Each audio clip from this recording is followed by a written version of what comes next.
Hey everybody, and welcome to today's presentation. I want to first start off by introducing myself. My name is Coach Jessica Viscom, and I am a certified TLS weight loss coach. I'm also a certified personal trainer, and I have been in the health and fitness industry since 2004.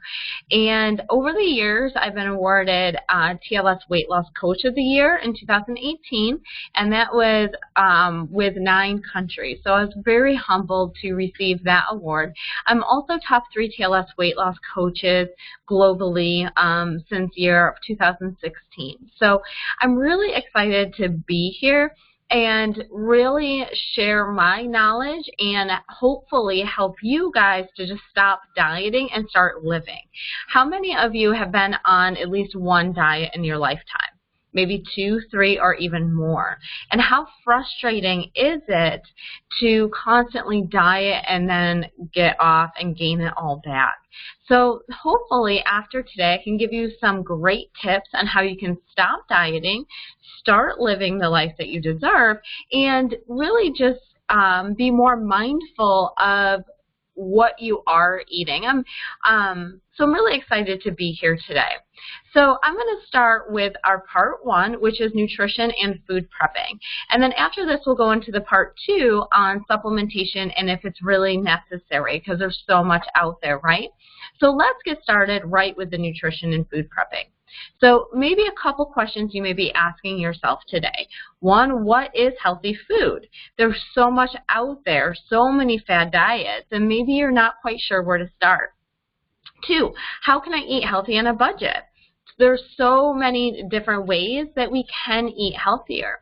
And I'm one to say too, you're not fast and cheap, so your food shouldn't be either. So it is okay to spend a little extra money.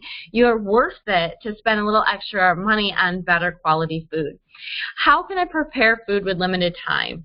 How many of you guys have so much time on your hands, right? None of us. We're all so busy. So I'm going to give you some tips on how you can prepare your food with limited time. How do I get my family to eat healthy too? How many parents do I have out there? I have a child too that is so picky. So how can we get them to eat healthy alongside with us? So how many of you guys out there have dieted in the past and then you're making multiple meals for everybody in the family? So hopefully after today you'll get some great tips on how you guys can all eat healthy together. And then, as I said, in part 2, I'm going to talk about, is a multivitamin or other supplements really necessary if I'm eating a balanced diet? So the definition of a diet, you're already on one. It's what you're already doing on a day-to-day basis. How many of you out there go grocery shopping and your cart looks exactly the same or almost exactly the same every time you go grocery shopping? I know mine does. And then heaven forbid the grocery store change where they put an item because you know exactly where they all are at the time. So a diet is that. It's just what you're already doing.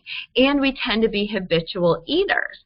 We also tend to have or choose items that are local to us. So we may not have a ton of nutrients available based on where we live.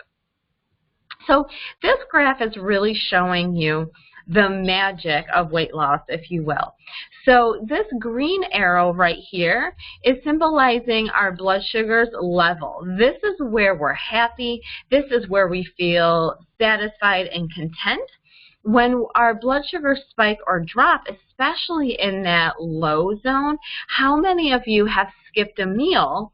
Not, maybe because you're trying to calorie restrict, or maybe you're just too busy and you forgot to eat and you get home and you're so hungry. My son calls it hangry. Mommy is hangry. So this is when you're so hungry that you really don't care what you choose as long as something gets into your stomach. And this is where we really want to prevent from being. So I'm going to teach you guys how to maintain your blood sugar level, keep you in that green zone where you're a fat burning machine 24/7 even while you're sleeping. So what is healthy food? So I talk a lot with kids too, and oftentimes I explain to them that your plate should be very colorful. Eat the colors of the rainbow. And this is what this graph is showing you right here. Half of your plate should be those low-carb vegetables. So your spinach, your broccoli, cauliflower, things like that. A lot of greens, a lot of colors on this side of the plate. A portion of your plate should be protein. So this could also include dairy and soy, and we'll talk about that in a little while. And then it could also be your lean meats, like your chicken, your turkey. And then a portion of your plate should be beans or nuts or seeds, your low-carb fruits, and your low-carb fruits, like berries. And then a portion of your plate should be your whole grains or starchy vegetables. And in the parentheses here, it says optional. So if you're gluten sensitive, or maybe we're going to talk about being grain-free for a few weeks, so these really are optional here. Now, guys, I'm not saying we're going to go on this crazy low-carb diet, because 65% of your energy comes from carbohydrates. So we want to make sure that we're getting those carbohydrates into your body so you keep all of that good energy. But we're talking about the right carbohydrates. A lot of your carbohydrates can come from and should come from your vegetables and your fruits. And then the outsides here, we're using sparingly, like your red wines or your dark chocolates, or our healthy fats. We really want some good healthy fats in our diet. So I'm going to break these down a little bit more as we go on. So I want to ask you guys a question, and be honest. How many out there are you eating 8 to 12 cups of vegetables every day? These are vegetables. Yes, 8 to 12 cups. Most likely, majority of you said, what? That's way too many vegetables. I thought the same thing when I started. So if you're not a huge vegetable eater right now, I'm not suggesting tomorrow to start 8 to 12 cups. Your digestive system is going to hate you. But we do want to start to slowly incorporate more and more and more vegetables into your diet. And if you're somebody that is sitting there like I was thinking, oh, I hate vegetables, well, here's some news for you. You can actually change your taste buds. So I challenge you to try new foods. Even if you years ago thought you didn't like it, try it today. Because if you think back to maybe you're a coffee drinker. How many coffee drinkers do I have out there? Or my red wine drinkers. When you first took a sip of coffee or red wine or beer, did you actually like the taste of it? Probably not the first time, but you kept trying it over and over and over again, and you became accustomed to it, or an acquired taste to those. Your vegetables are no different. It actually may take you 6 to 8 tries of that vegetable until you can start changing your taste buds and start enjoying those foods again. And don't be afraid to season them. It doesn't have to be bland and boring, but make sure that we're getting those vegetables in. Those are your phytonutrients. Those are so healthy and crucial for your weight loss goals or your health goals. So, and then we're going to go into those whole grains. So whole grains, they actually were man-made, and what happens a lot of times, if you look right here, what they've done, a lot of our processed foods, things that say 100% whole wheat or your multi-grain, what they've actually have done is manufacturers have stripped the outer layer of that bran, and then they added molasses in it to make it brown, and then they call it 100% wheat. Our bread years ago, probably your grandparents or great-grandparents could eat bread, could come home and have a sandwich every day because it was real bread. But it's so processed now that our bodies are having a hard time breaking it down, especially that gluten. So when you guys are looking to incorporate whole grains, a couple ideas I have for you is maybe only choose one whole grain a day. and make sure it's gluten-free and also a higher fiber content to it. I also challenge you to perhaps go completely grain-free and get a lot of your nutrients from those vegetables and those fruits. So moving on to the fruits, we're recommending 2 servings a day max. So why would we only recommend 2 servings? You probably guessed it, the sugar, right? The sugar content in our fruit. So fruit is nature's candy. So what's really recommended to only have 2 fruit a day, and here's a little tip for all of you guys. Make sure you always pair it with a protein or maybe even a fat, because that will actually slow the conversion from that carbohydrate into a sugar molecule. So you're not storing it as fat as quickly. So always make sure that you're pairing your fruit with a good hearty protein or maybe even some nuts, that good healthy fat. So our protein, are you consuming protein at every single meal? And that's including our snacks. We're looking to maintain our blood sugar level to eat about every 3 to 4 hours. And protein needs to be with every single meal. So protein is necessary for all functions of your muscle, blood, enzymes. It needs protein, your cells need protein. Protein can also help to repair tissue and regulate balance of water and acid in your system. So some great sources of protein could be your meat, your fish, your poultry, eggs. Eggs are actually a complete protein that contain every amino acid that's required in your body. Of course, we want to keep in mind moderation. So we usually suggest anything that fits into your palm is a serving size. So about 4 ounces of chicken breast, or if you're a male, 6 to 8. So make sure, I tell people that your measuring cups, God gave you your measuring cups, they're right here, they're with you all the time. So if it fits into your palm, it's usually a good portion control right there. If you're a vegetarian, that's we want to go more maybe like quinoa or beans that are going to be higher in protein. So healthy fats, we have the good guys and then we have the bad guys.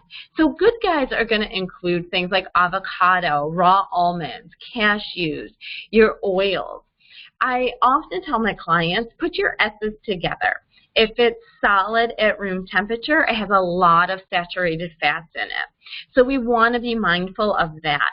If it's liquid at room temperature, it has a lot of your good, healthy fats in there. So that's where your oils are going to come from. We're looking at about 2 servings of fats a day. So what does that look like? A handful of nuts, a tablespoon of oil, or half an avocado are great ways to get those good healthy fats in. Fiber. Are you consuming at least 25 grams of fiber every day? If you're not sure, then you probably are not. So our ancestors, believe it or not, would consume almost up to 100 grams of fiber a day. Again, don't start doing that tomorrow, but I do challenge you to start bumping up your fiber a little bit. So fiber is a type of carbohydrate that the body cannot digest. So when we take in a carbohydrate, those carbohydrates get broken down into a sugar molecule that is transported into our cells for energy, for utilization. Fiber, however, is a carbohydrate that does not get broken down into a sugar molecule. Therefore, it will not impact your blood sugar level. It will help keep you stable. So we have a mantra that we use. Protein and fiber every meal makes losing weight no big deal. So you want to make sure that you're having a protein and fiber every single meal. That's going to keep you in that green zone that we talked about a little bit earlier. That keeps you in that fat burning zone. A couple sources are going to be your vegetables, beans, fiber powder, or whole grains. So again, when we're looking at whole grains, look for 5 grams or more of fiber per serving, and you know you're on the right track. So now let's getting started. So you have a general idea. We want protein and fiber every meal. We want a lot of vegetables throughout the day, lots of color. We want no more than 2 servings of fruit a day, optional with those whole grains. So now what do? So this is where the food prepping part is going to come into play. So some equipment that you might need to get you started: scissors, a scale. A scale is a great way to jumpstart your lifestyle. So if you have portion distortion, maybe you think a chicken breast should be that big, maybe a scale would be a great way to start so you can get an idea of what portion sizes really look like. Measuring cups and spoons, a blender, a processor, some spices. Again, we want to make sure that our food is flavorful and not dull and boring.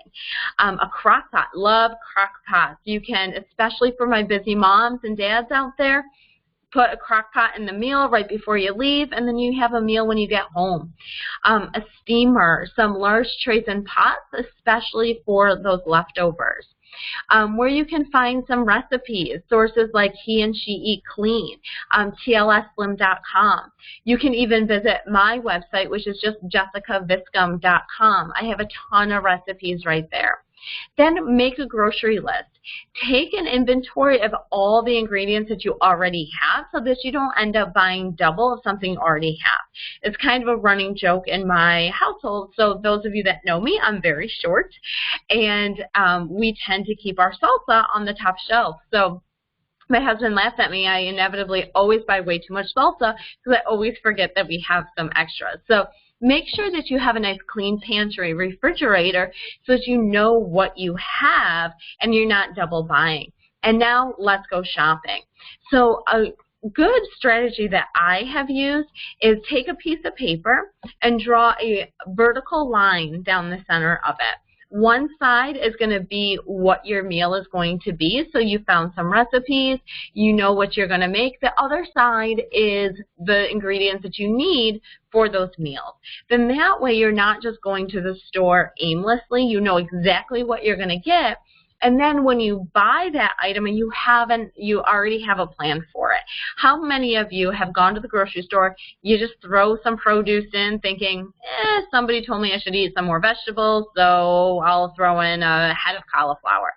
But you put it in the crisper when you get home and you don't do anything with it. Then it molds, and then you take it out, and then you're almost like angry at the cauliflower because it molded. Like, I'm never going to buy you again. So we want to make sure that we are mindful and we know exactly what we're going to do when we go to the store. So eating healthy on a budget. Like I said earlier, don't be afraid to spend a little bit more for higher quality food. You are not cheap and fast, so your food shouldn't be either. And your food really is your medicine. So we want to be putting good fuel in. So take your car, for example. Would you put milk in the gas tank? No, it's not good fuel. It's not gonna have your car run. You need to put good gasoline into it. Your body's the same way. But I do realize that we all have a budget and we need to stay within it. So, couple ideas. You can buy fresh produce when it's in season and freeze it. You can look for sales and plan your meals accordingly. So maybe there'll be some meat that is discounted. You have to cook it up that day or freeze it. Try less expensive cuts of meat. Embrace whole grains and beans, again, in moderation, especially beans. Beans are great, high fiber, lots of nutrients, broaden your culinary horizons. So there may be another type of food, so maybe Chinese food or Asian or Thai food that with those ingredients may be a little bit less than something that you're currently doing right now. Like I said, keep an organized fridge and pantry. Know what you have at all times so that you're not constantly overbuying or making multiple trips to the grocery store because you forgot something. Repurpose your leftovers. So don't just throw the leftovers away, repurpose them. Make sure that you're utilizing everything. Don't let things go to waste.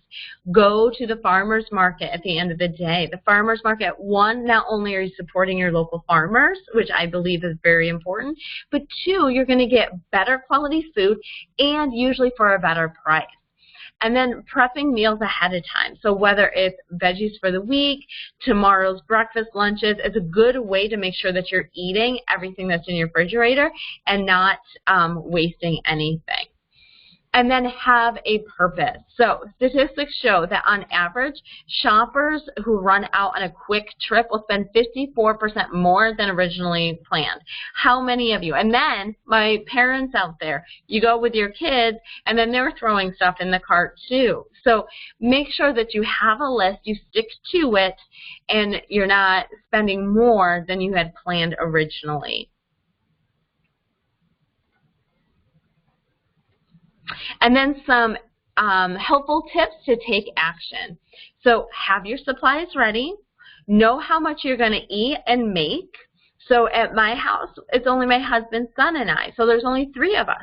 But if you're going to have chicken one night, instead of making up 1 or 2 for that night, why not make up 4, 5, or 6 all at one time? It's not going to take you more time to make double. Then that way you have some leftovers. Clean all your produce as soon as you get home. Chop up your vegetables. Ask if your kids can help. If they're active in the kitchen, don't you think they're going to want to try the food as well because they've invested their time and energy into the meal?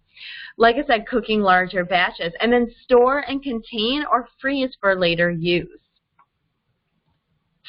So here's some meal ideas. So some breakfast ideas for you. A protein shake. I personally love the TLS protein shakes. They have 18 grams of fiber. They've got 18 grams of protein, great source of fiber, all the vitamins and nutrients in them. Egg muffins. A lot of my clients will do this. Whip up some, almost like you're making an omelet, put them into muffin tins and bake them. And then that way you have a quick grab and go.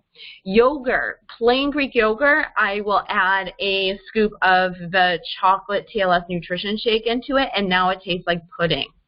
Apple with natural peanut butter or steel cut oats with fruit. A rice cake, egg, avocado. So those are some great breakfast ideas for you. Some snack ideas. Could be raw nuts and some dried fruit. Be aware of moderation again with both the nuts and the dried fruit. Some celery and natural peanut butter or even veggies and some hummus. Again, that plain Greek yogurt, add your own fruit into it. Hard-boiled eggs are a great snack. They're quick, they're easy, you can bring them with you. Homemade protein bars. Roasted chickpeas, I love roasted chickpeas. Protein packets like tuna or even beef jerky. So those are some great snack ideas that will help to maintain that blood sugar. So here's some meal ideas. Lunch. Don't be afraid to have salad and change it up. It doesn't have to be the plain, boring lettuce and chicken every single day. Change it up. Quinoa salad. You can do lettuce wraps. Put some tuna fish in there, or you can have some leftover chicken from the night before. Healthy tuna salad, some diced chicken salad. Your dinner ideas, lean meat, vegetables, fish and veggies. Fish and veggies are the perfect quick meal. Fish only takes about 10 minutes to cook. Throw some vegetables into the microwave, steam them up, and within 10 minutes you've got a meal. Soups, crock pot meals, like I said, you can do some quick, throw something together in a crock pot. When you get home, you have a meal for the family. So those are some great ideas for meals. And like I said, you can visit my website, jessicaviscom.com, for some more great nutrition tips and also some great recipes. So thank you for the part 1, and we will start part 2.